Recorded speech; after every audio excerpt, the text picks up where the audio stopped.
Here's how you can see the videos you watched on TikTok. So in this video, I'm going to exactly show you how you can see or view your watch history on TikTok. So make sure you watch this video till the end to exactly know what to do. First of all, go to TikTok.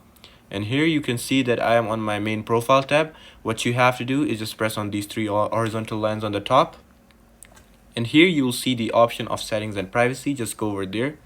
Once you go over there, scroll down a bit until you see activity center. Press on activity center.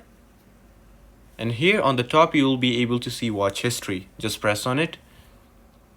And here are all the videos that you have recently watched, and you'll be able to see.